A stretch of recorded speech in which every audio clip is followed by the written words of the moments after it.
Welcome to Qaqortoq, Greenland. We are here doing a rib boat excursion, and we want to show you what it's all about. Come along with us. We actually booked a tour yesterday in the port we were going to, which Nanortalik. was Nanortalik. That's where we were supposed to be here today. We booked a rib tour early in the afternoon in the casino. Check it out.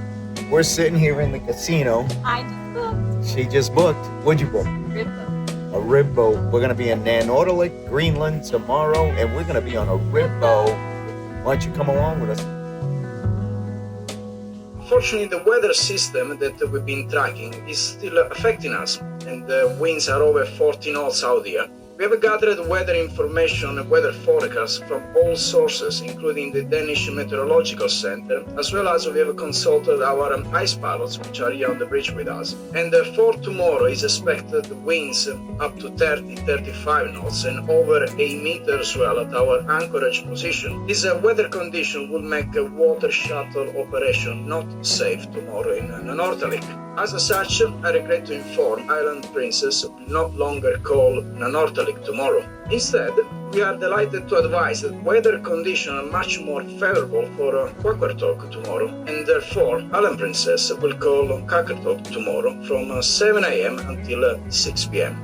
So today we are in Qaqortoq. The company we booked with is in both ports. We emailed them to see if we could maybe swap the places where we were going to be doing the rib tour. We hadn't heard from them. So we took our chances, got off on the shuttle, and We're here. They're right here? They're right here. And we talked to Freddie, and he was just amazing. Everybody we've had contact with has been outstanding. If you're coming to Greenland, you may want to schedule and book with this company. and we're going to be going on our rib boat tour Yep, very we're going shortly. on a rib boat tour. He was able to finagle a bagel. Let's go take a look at what this rib boat excursion's all about. Our first task was to put on the jumpsuit they provided. This device will keep you warm and protect you from the elements, but it also serves as a flotation device in an emergency. Its primary purpose is to help you stay afloat if you fall overboard, which is a nice feature, although we fully intend to stay in the boat at all times. Say hi to Captain Isaac and Brian, our rib boat tour guide. We're getting ready to go. So I'm sitting up here with the captain, and we're gonna go out and we're gonna go see some icebergs. Yep. And we're gonna maybe see some whales. I hope. We hope. How long have you been doing this? 2022. 2022. So he's an expert at this. Let me give him some room. I'm gonna get a shot of the Island Princess with an iceberg right next to it. Welcome everybody. My name is Brian. I will be the guide during the Iceberg tour. And this is Isak, the captain. The Iceberg tour is going to last 1 hour. And we're going to go sail into the left. It's going to take 10 minutes to get to the icebergs. Great, thank you. All right, Captain is picking up speed, and we are cooking. We're cooking with rib gas. Make sure you stay to the end of the video. We do a full review of our rib boat excursion in Qaqortoq.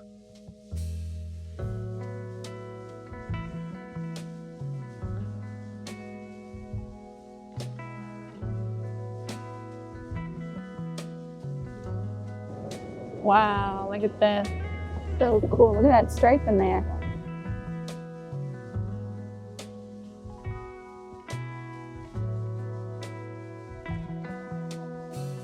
Look at that blue ice streak right through there.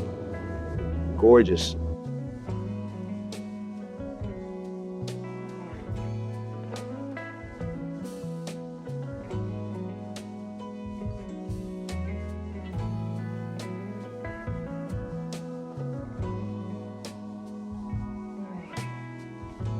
So where do you think that iceberg came from? Like, was it on this mountain here, or where do you think it came from? Most of the icebergs, they are from East Greenland, Southeast Greenland. You could see it melting.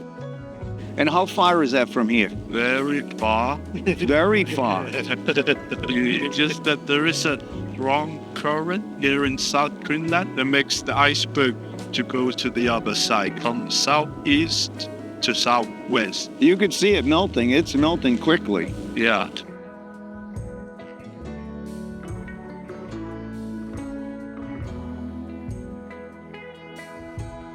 So I had asked if this would sail out, the iceberg will go out to the Atlantic, and he said no, it'll probably melt within a month or so.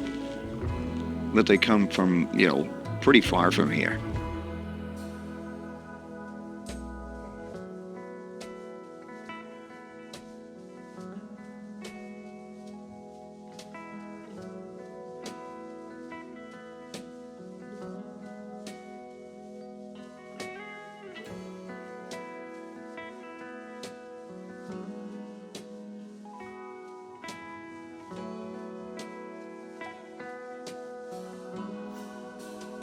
Yep. So we're just cruising around, checking out all of these icebergs. They are all over the place here. And I would highly recommend that if you're looking for a cruise, go to Greenland. The people are amazing. The sights are just, you're just going, wow, look at this. All right, the captain's putting the pedal to the metal. We need to get moving.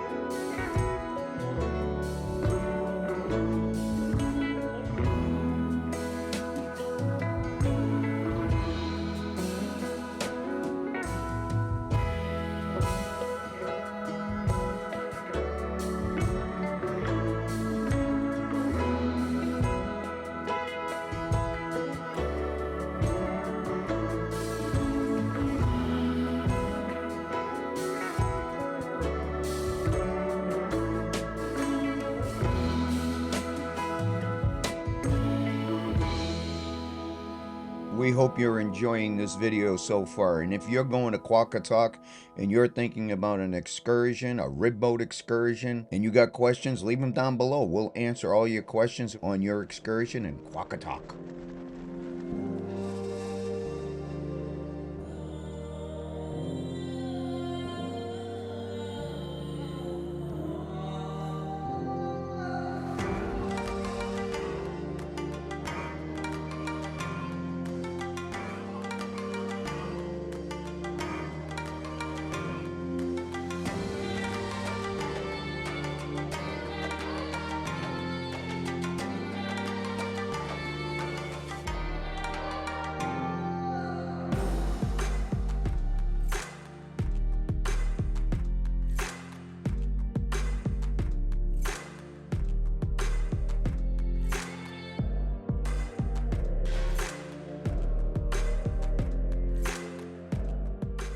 It's just gorgeous out here, it really is. So do you guys get polar bears here? Not this year, but last year we had a lot of polar bears. And when you see the polar bear, what do? Just avoid it? Watching. You just watch it? Yeah, because only hunters can carry polar bear. Okay, they need a special license. Yeah. The owner of this company, Freddie. Yeah, I met Freddie. Yeah. So last year, they were eating their breakfast and she saw the polar bear just outside the house. Really? Yeah. Oh, man. When they go outside, she take pictures and she was going to forward to Freddie and his girlfriend. Oh, geez. And Freddie and his girlfriend just came inside their house. Yeah, I would go in the house. And they thought they climbed the house of the house. What? The polar bear climbed over the house. Ay, ay, ay. It was your uncle? Yep. Look at that, look at that, look at that polar bear right there. Let me see. Oh, man. He's huge. Yeah. So, have you had polar bear meat? No, not No? You don't eat the polar bear meat? most of the people are bit low to eat meat, but it has to put maybe 4 or 6 hours at least. Oh, really? Yeah, because it has a lot of vitamins. Yeah. The same way walrus. Yeah, walrus. Interesting. But that was a beautiful bear he got there. And if you don't cook it very well, like 2 hours, only 2 hours, you could die. With the polar bear? Yep, and walrus. And walrus. Yep. Took you 2 hours to work. For walrus or polar bear, if you don't cook it more than 2 hours, you can die. So it has to boil at least 4 to 6 hours.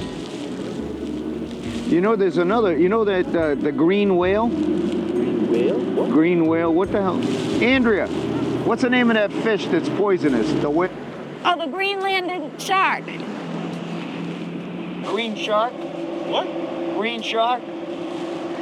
Greenlandic shark? Greenlandic shark, that's it.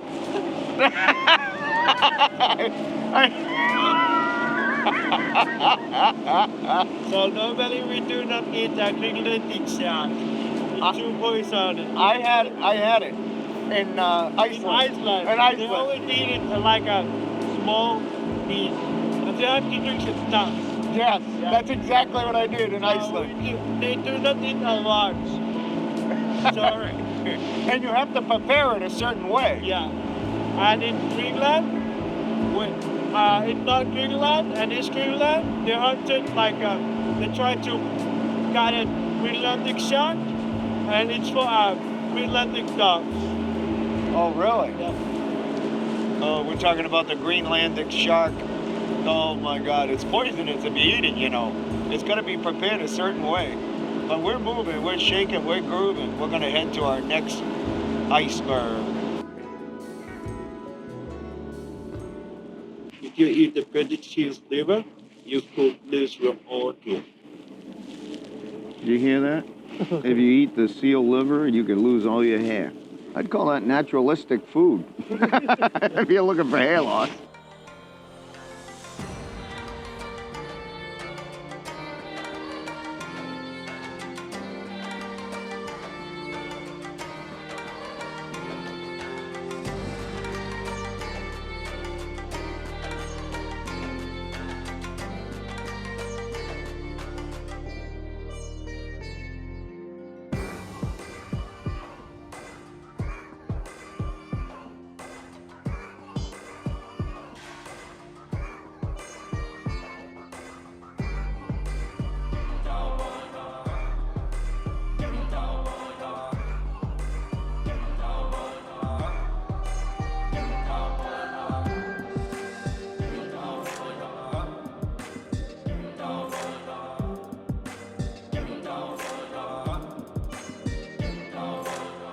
We really got lucky with the weather today, I'll tell you. It could have been rainy, could have been windy. It's just gorgeous. It's a gorgeous, but it's subject to change. Subject to change. Look at the ice veins in there, the dark blue or lights like ice blue. Top of the glacier has melted and water has gone through it. Or the second reason is that when two glaciers has collided each other and they create so much friction that the color changes in the ice. Oh. Oh, look, she's got some ice. That's awesome. Sorry, I'm getting a video. You're on video, like it or not. Sorry, you're a great model. That's awesome. So this is thousands of years old, and it's Oh! delicious. This is the most delicious ice. Oh. Nom, nom, nom, nom, nom, nom, nom, nom. Just don't let your tongue stick to it. That's so cool. All right, does anybody else want to touch this before it goes back? After you just licked it. Or pinches? That was awesome. Got to hold it. Very cool.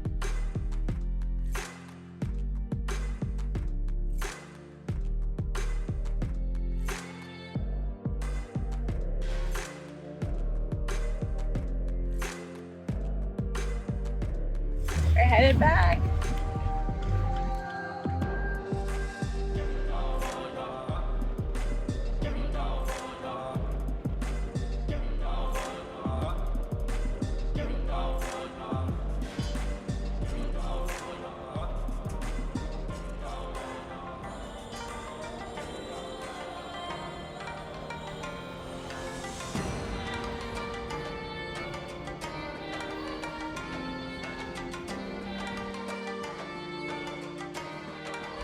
Welcome back to Qaqortoq. I hope you enjoy it. Thank you. Definitely enjoyed it. We're at that stage where we do a full review of our rib boat tour. So, Andrea, did we book that cruise independently or through the cruise ship? Well, we did not book it through the cruise ship. It was way too expensive. We booked it independently. What was the name of the tour operator? The company was called Tazermute Camp. They offered the tours in both the two ports we were going to, Nanortalik as well as... And can I jump in? And Qaqortoq. He's getting really good at that. And that's where we ended up doing our tour from, was Qaqortoq. When you booked it online, was it difficult? No, it was very easy. There were a few different tours that you could have picked. We decided on this type of a tour. We wanted the rib boat. What did he say it was? A rubber inflatable, rigid inflatable boat? Yes, rib boat. Rigid, inflatable boat. Yeah. All right. So we decided we were going to do a rib boat tour, and it was very easy. The process online was easy. And it even talked about the cancellation policy. Let's talk about the cancellation policy. Okay, so the cancellation policy says that in the event that your cruise ship misses the port, they will keep a $24 per person as non-refundable, and then the rest will be refunded. So we thought that was reasonable. That was reasonable. So we were like, we were willing to do it, and we booked the excursion actually the night before, didn't we? We did, which we showed in the video. Yeah. So the actual rib boat experience was a 1 hour ride. You're right, it was 1 hour, and it was easy to get to. We just jumped off the tender shuttle. There was clearly marked tent set up. We knew exactly where we were going.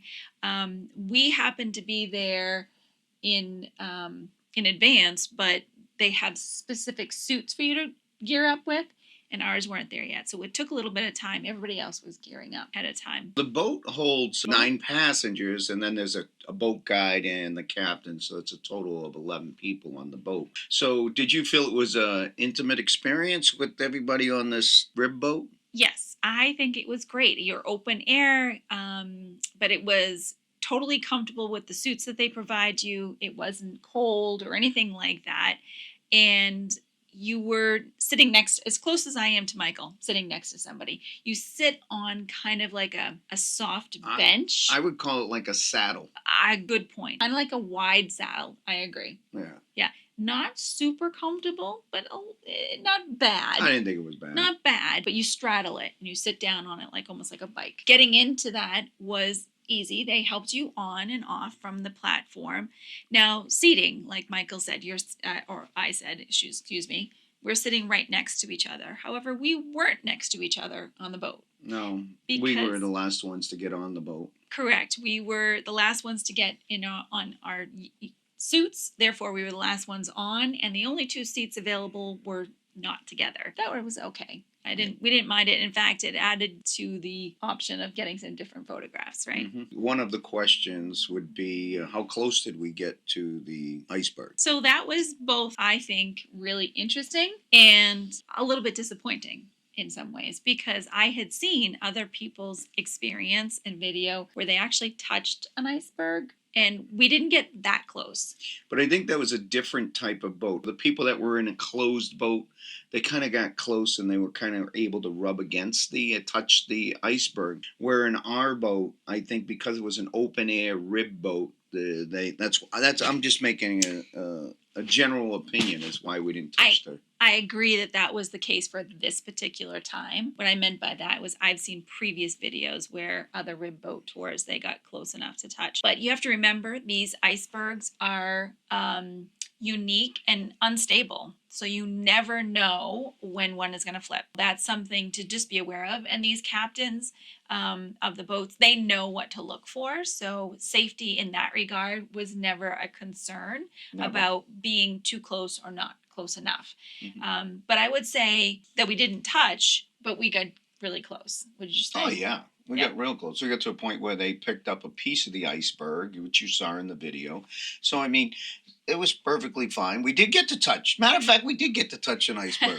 Now that you really think about it. What would they call that? A little bergie or something? I don't know what they call it. Something.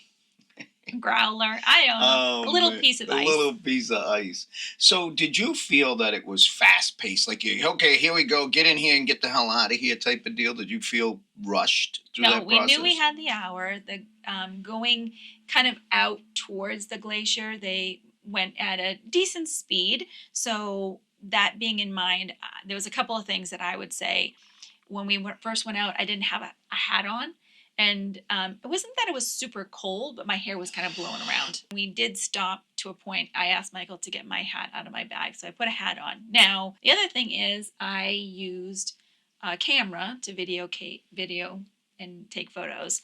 And what I did was that hand that I had up and out in the elements, I ended up putting my glove on because it got cold. It was cold. So your hands got a little chilly, but otherwise I wasn't cold at all with that. And it was only when we would go fast. Once we were out towards where the glaciers were, we really went pretty slow. Yeah, it was. I didn't feel rushed at all. Relative to taking pictures and videos, it was fairly easy.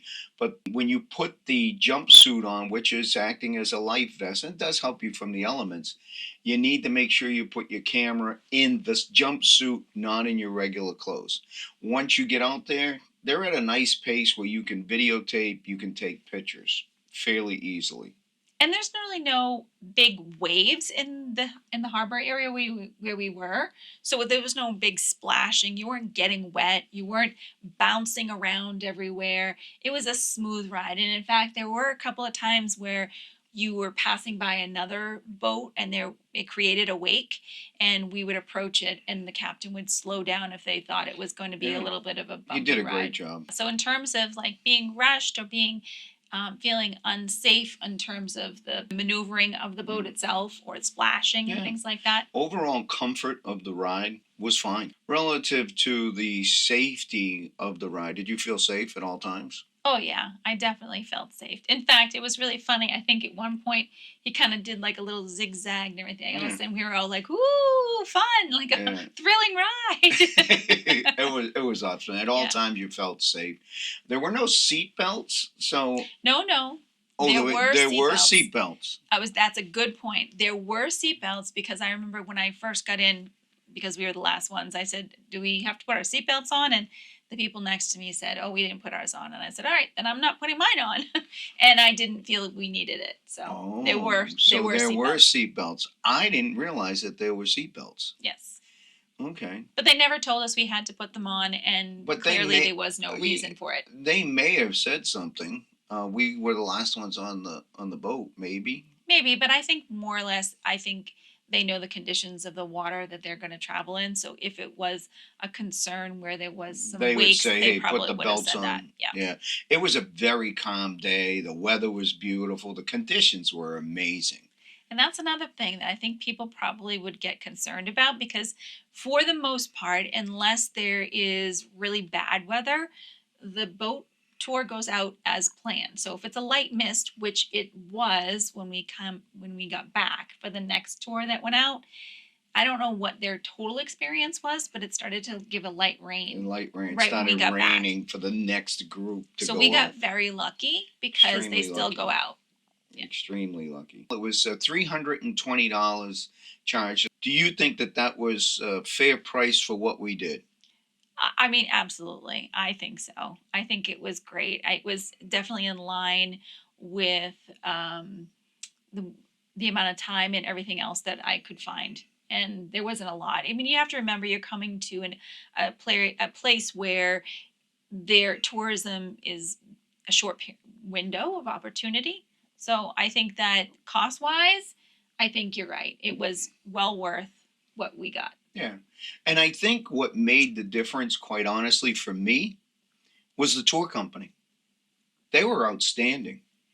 They accommodated. They didn't have to take us, technically. I mean, if you look at it technically, they didn't have to do. Based on the cancellation process. Yeah, based on the cancellation process. And they went out of their way. They rushed their boats from Nanortalik over to Qaqortoq so we can get on there. And we didn't know that they did that. We just got off the ship. We were kind of hoping. We were hoping that they were there. So relative to the cost and the experience, I definitely think it was worth it, especially that particular tour company for sure. I can't say enough good things about the tour company. You agree with that? I agree. So Oh. would you do it again? That was my question to you. So I'm going to say, Andrea, would you do it again? I would. And, you know, I think that any opportunity that you can get to do this, it would be a great experience because it's going to be unique to you and what you get to see Yeah. on that particular day. So I would do it again Yeah. because you never know what you're going to get on the next time. If you have just a quick note, if you have mobility issues, it's probably not something that you're going to want to do. Yeah. They may not even let you on there, to be honest with you, if it's very Yeah, I don't know. obvious mobility issues. But if you don't have mobility issues and you're concerned about safety, I don't think the risk that there's not a lot of high risk there. Again, depending on the day and the seas and all conditions, that. yeah. So I had asked you the question and you asked me the question, but I always want to ask you first. Yes, I would do it again. I would definitely do it again. That sounds good. For sure. So this is where I say ciao for now. We'll see you soon. Thanks for watching, but there's more to explore, And don't forget to hit that subscribe button. so you never miss any adventures. Click on one of these videos to keep the journey going. And this is where I say ciao for now. We'll see you soon.